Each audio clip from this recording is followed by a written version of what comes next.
Assalamualaikum viewers, welcome to my YouTube channel. Today the topic we will discuss is Phillips curve. During 1950s and 1960s, the Phillips curve considered crucial to understand how government run fiscal and monetary policy to stabilize the economy. 1950s और 1960s में Philips ने अपने नाम पर एक curve दी थी जिसको हम फिलिप्स कर्व कहते हैं। उसका मकसद क्या था? उसका मकसद था कि मॉनेटरी और फिजिकल पॉलिसीज को रन किया जाए इकोनॉमी को स्टेबलाइज करने के लिए। और उसकी डेफिनेशन है the trade off between inflation and unemployment is called Phillips curve. यानी अनएम्प्लॉयमेंट और इन्फ्लेशन के दरमियान जो ट्रेड ऑफ होगी उसको हम कहेंगे Phillips curve. There is a negative relationship between unemployment and inflation.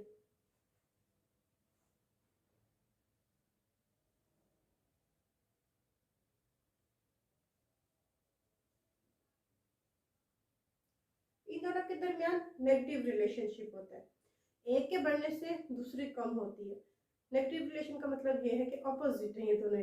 Philip curve को अब हमने यहाँ पे फिलिप कर्व को ड्राइव किया। हमने इसको ड्राइव कैसे किया? हमने एक एक्सिस पे इन्फ्लेशन को रखा है, दूसरे को इनमें अनएम्प्लॉयमेंट को रखा है, क्योंकि हमें पता है ये जो है ना अनएम्प्लॉयमेंट और इन्फ्लेशन के दरमियान ट्रेड ऑफ को कहते हैं। इनके दरमियान नेगेटिव रिलेशनशिप है, इसलिए फिलिप्स कर्व डाउनवर्ड स्लोपिंग है। क्योंकि नेगेटिव यहाँ तक पॉजिटिव था, यहाँ जैसे ही कर्व के नीचे आया वो नेगेटिव हो गया। और नेगेटिव रिलेशन की वजह से ही डाउनवर्ड स्लोपिंग होती है। अगर पॉजिटिव रिलेशनशिप होता तो हम उसको अपवर्ड शिफ्ट करते। ये है फिलिप्स की कर्व, क्योंकि ये डाउनवर्ड स्लोपिंग है नेगेटिव रिलेशनशिप की वजह से। Effects of splash shock on Philips curve. कि अब हमने देखना है कि फिलिप्स कर्व पे स्प्लैश शॉक्स के क्या इफेक्ट्स होते हैं। Splash shock contributes to inflation through adverse shift in the supply curve.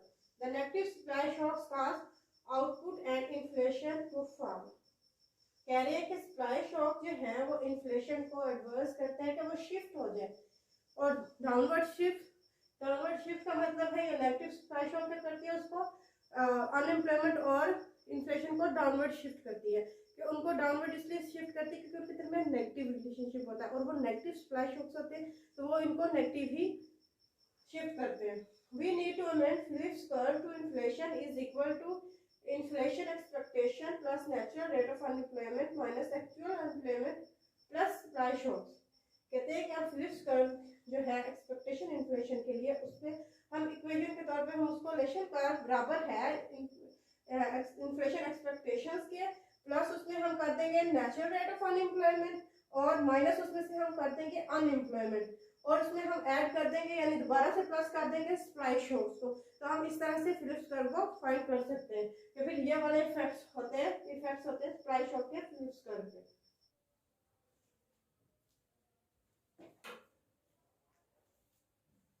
Question है कि व्हाई फिलिप्स कर्व शिफ्ट क्यों होती है?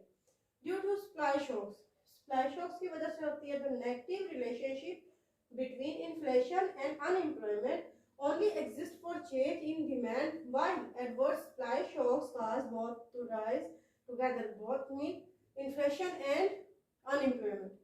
Therefore, Phillips curve shows a short-run trade-off between inflation and unemployment. Supply shocks की वजह से Phillips curve जो होती है वो शिफ्ट होती है, क्योंकि जो है ना ये डिमांड जब हम मेजर कर रहे होते हैं उसी वक्त ही जो है ना ये हम इसको यूज करते हैं स्प्लाई शॉक्स, क्योंकि जो है ना जो है इन दोनों को इकट्ठा रेस कर देता है कि ये दोनों इकट्ठे ही बढ़े और इसकी वजह से गवर्नमेंट को बहुत सारे इश्यूज होते हैं जब वो इन पॉलिसी को फिजिकल और मॉनेटरी पॉलिसी को रन कर रहे होते हैं। Therefore, Phillips curve shows a short-run trade-off between inflation and unemployment. इसलिए फिलिप्स कर्व एक शॉर्ट टाइम पीरियड के लिए इसको यूज करते हैं, लॉन्ग टाइम के लिए नहीं करते, क्योंकि स्प्लाई शॉक्स क्या करते हैं इन्फ्लेशन और अनएम्प्लॉयमेंट दोनों को बढ़ाना शुरू कर देते हैं। फिर is the importance of Phillips curve? Phillips curve को हम क्यों इस्तेमाल करते हैं, इसकी क्या इंपॉर्टेंस है? The first one is it tells the policy makers the cost of a particular unemployment rate in terms of inflation it will generate।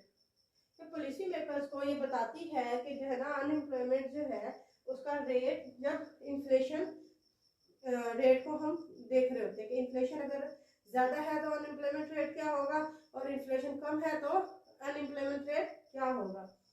If government wants to reduce unemployment and is ready to pay price of higher inflation, it simply needs to increase demand in the economy, cause prices to be high or more inflation to the extent inflation is unexpected.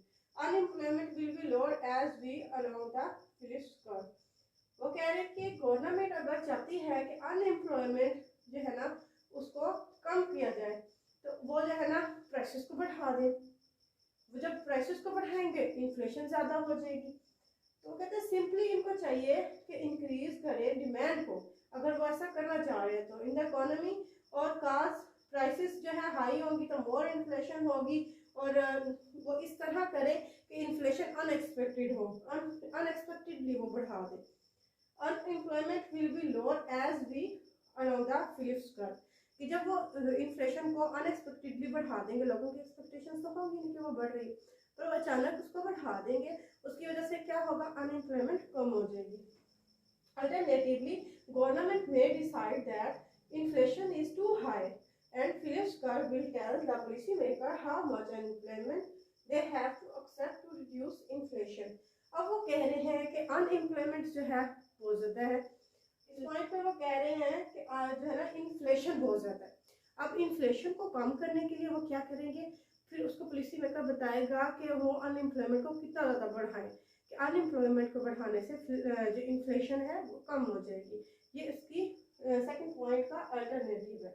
यानी second point में वो कह रहे हैं कि inflation जो है उसको बढ़ाएंगे, क्यों, क्योंकि अनएम्प्लॉयमेंट को हमने कम करना है। और सेकंड अल्टरनेटिव उसका या फिर सेकंड वाले में है कि अनएम्प्लॉयमेंट को हम कितना बढ़ाएं तो इन्फ्लेशन हमारी कम होगी। मेन पॉइंट्स इसके हैं कि नेगेटिव रिलेशनशिप इन्फ्लेशन और अनएम्प्लॉयमेंट के दरमियान नेगेटिव रिलेशनशिप है, एक बढ़ेगी तो दूसरी कम होगी, एक और वाइस वर्सा। और different Phillips curve exist for each level of inflation expectation. जो फिलिप्स कर्व है ना तमाम वो डिफरेंट है ना इन्फ्लेशन एक्सपेक्टेशन लेवल की वजह से एग्जिस्ट करती हैं कि ईच जो है ना डिफरेंट हो, और वो ना इन्फ्लेशन एक्सपेक्टेशन मेन इसका होता है कि एग्जिस्ट कर रहा हो। How government run physical and monetary policy to stabilise economy. Third point इसका है कि गवर्नमेंट कैसे स्टेबलाइज करने के लिए इकोनॉमी को मॉनेटरी और फिजिकल पॉलिसी को रन कर रही है। Criticism of Phillips curve. Milton Friedmann ने क्रिटिसिज्म दिए थे इसके कि इसको रिजेक्ट किया था। He says that Friedman analysis can be explained as suppose initial inflation is 2%, कि इनिशियल अब सपोज करें कि इन्फ्लेशन इनिशियल क्या है 2%, unemployment rate is equal to its natural rate, और अनएम्प्लॉयमेंट इसके नेचुरल रेट के बराबर है।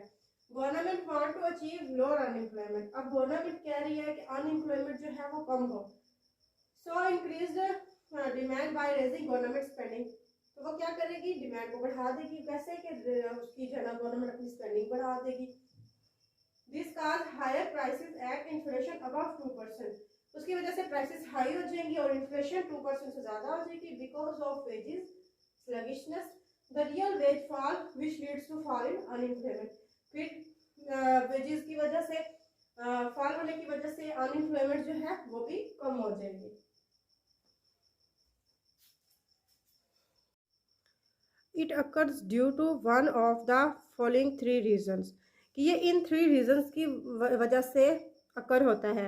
नंबर 1 इज वेजेस में नेवर एडजस्ट, कि वेजेस जो है कभी एडजस्ट नहीं होंगे। The real wages remain permanently lower and unemployment natural rate as an equilibrium concept and assume that unemployment is determined by nominal demand rather than supply side factor, कि वो कह रहे हैं कि वेजेस जो है कभी एडजस्ट नहीं हो सकते, रियल वेजेस जो है परमानेंटली लोअर होते हैं, अनएम्प्लॉयमेंट जो होती है वो लोअर लेवल पे रहती है, और इसकी वजह से जो है ना हम लोगों को डिस्कार्ड करना पड़ता है अपना analysis natural rate of equilibrium का, इस कंसेप्ट को, और अज्यूम हमें करना पड़ता है कि अनएम्प्लॉयमेंट जो है वो नॉमिनल डिमांड की वजह से डिटरमाइंड हो रही है रेदर देन सप्लाई साइड के, सप्लाई साइड की बजाय वो नॉमिनल साइड की वजह से हो रही है, डिमांड की वजह से हो रही है।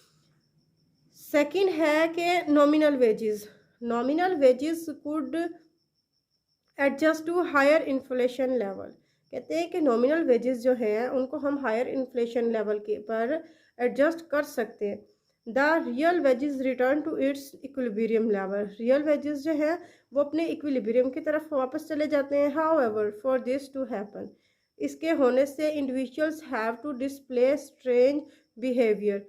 इसकी वजह से इंडिविजुअल जो है वो क्या करता है, स्ट्रेंज बिहेवियर देता है।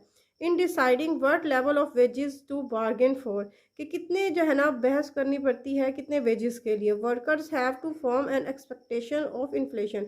वर्कर्स जो है उनको होता है कि इन्फ्लेशन हो जाएगी। In doing so they will consider the current level of inflation. इस वजह से वो करंट लेवल ऑफ इन्फ्लेशन देख रहे होते हैं। The government has to prefer equilibrium level. So if workers negotiate was on the basis of 2% inflation expectations, inflation is once again likely to raise to 4%.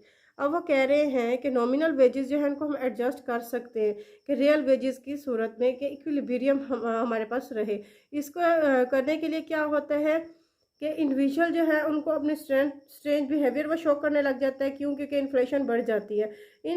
वो कहते हैं कि आप जो है ना वेजेस के लिए कि वो बहस करते हैं कि इतने फिक्स हो, तो इसलिए इनके दरमियान इक्विलिब्रियम लेवल रहना चाहिए। क्योंकि जो है ना इन्फ्लेशन एक्सपेक्टेशंस जो होती हैं वो 2% होती हैं और जो है ना ये रेस 4% तक हो जाती है। वर्कर्स, थर्ड नंबर है कि workers revise their inflation expectation upward to 4%।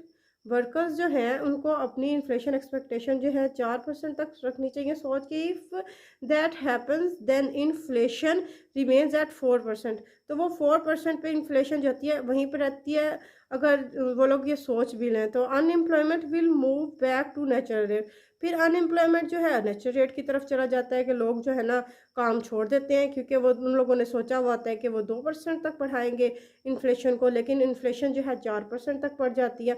Therefore, if individual adjust their inflation expectation in response to change in observed inflation, attempts by government to exploit the Phillips curve produced only higher inflation and no long run benefits in terms of unemployment।